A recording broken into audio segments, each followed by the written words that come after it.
Night 2 மணிக்கு lucky எவ்வளோ பிரிஸ்கா விளையாடிட்டு இருக்காங்கன்னு நீங்களே பாருங்க. எனக்கு தூக்கமா வருது. இந்த அம்மா எனக்கு தூங்குறதுக்கு கூட இடம் விடாம, அவங்க பாட்டுன்னு அங்க பிரதர்ஷனம் பண்ணிட்டு இருக்கிறாங்க. இந்த பெட்டே வந்து அவங்களுக்கு பத்தலையாமா. இந்த பக்கமும், அந்த பக்கமும் அங்க பிரதர்ஷனம் பண்ணிட்டு விளையாடிட்டு இருக்கிறாங்க. சரி இங்க தான் உனக்கு பெட் பத்தலையாம்மா, நீ போய் ஹால்ல போய் விளையாடுன்ட்டு ஹால்ல போட்டா, பாய் குத்து தான். அதனால எனக்கு வேணான்ட்டு லபலபன்னு கத்த ஆரம்பிச்சுட்டா. சரி வான்ட்டு மறுபடியும் பெட்ரூம்க்கே கூட்டிட்டு வந்து போட்டாக்கா, அவங்க பயங்கரமா போட்டு கத்திக்கிட்டு ஆட்டம் ஜாஸ்தியா ஆயிடுச்சு. சிரிப்பு வேற தாங்க முடியல அவங்களுக்கு.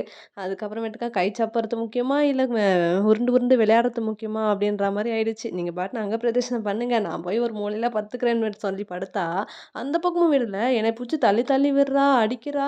அவளோட சேட்டை நாளுக்கு நாள் ஜாஸ்தி ஆயிட்டே இருக்கு. கொஞ்சம் கூட அடங்கவே மாட்றா. இதுல வேற கை சப்பறது வேற முக்கியமா. அதுல நடுவுல தூக்கம் வேற வந்துருச்சா, சுத்தமா முடியல என்னால. இவ பொறந்த டைம்ல பொறந்த பாப்பாங்க எல்லாமே நைட்ல நல்லா தூங்குறாங்களாம். இவ மட்டும் சுத்தமா தூங்கவே மாட்டேங்கிறா. மேடம் நைட்டு 12:00 எழுந்தாக்கா, மார்னிங் ஒரு 5:00 தான் தூங்குறாங்க. அவ்ளோ நேரம் நல்லா பிரிஸ்கா விளையாடிட்டு இருக்காங்க.